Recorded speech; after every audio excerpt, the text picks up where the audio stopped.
لما يطلبوا منك الأكلة اللي بيحبوها بعد غياب 4 أيام. جوزي كان بقاله 4 أيام في الشغل، وكان بايت في الشغل يعني وكده، ولسه راجع. فطبعا راجع بقى بعد أكل الشارع بقى، ده كشري، ده طعمية، ده حاجات غريبة كده، ما كانش بياكل أكل يعني. هو ده كان الأكل بتاعه، ده سندوتش جبنة مش عارفة ايه كده. طبعا راجع بقى، هو بيحب الرز البسمتي جدا جدا جدا، فكان لازم بقى أعمل له حاجة، لأن طبعا بطنه يعني نشفت من أكل الشارع.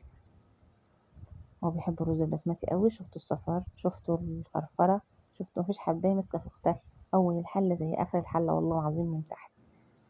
أنا جينيوس في عمل الرز البسمتي، جينيوس. قمت جايبة بقى، كان عندي فرخة في الفريزر، تبلتها حلو وشويتها. شفتوا عاملة ازاي؟ شفتوا الصفار ده قبل كده؟ انتوا شفتوا الصفار ده قبل كده؟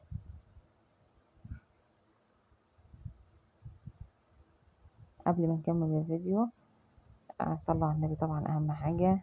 اعملوا طبعا القناة ودوسوا لايك، عايزة متابعات كتير يا جماعة. الناس بتتفرج وتمشي، لا ما تمشيش، استني هنا عندنا عشان كل ما اعمل فيديو يوصلك اشعار بيه.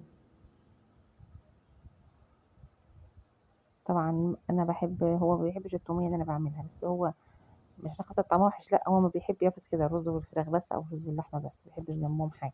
ممكن لو تعملي بقى تعملي شويه طحينه او حاجه.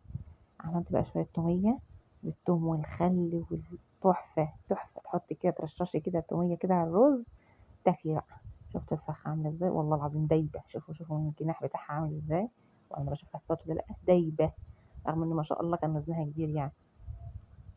انا بتبلها كده التتبيله اللي انت عايزاها، والتتبيله اللي بتريحك، والتتبيله اللي بتفضليها، وحطيها في الفرن، نار من فوق هاديه ونار من تحت هاديه. بس الموضوع بالنسبه لك خلص. سيبيها بقى، تاخد لها ساعه ونص، ساعتين. تعالوا يلا اتغدوا معانا.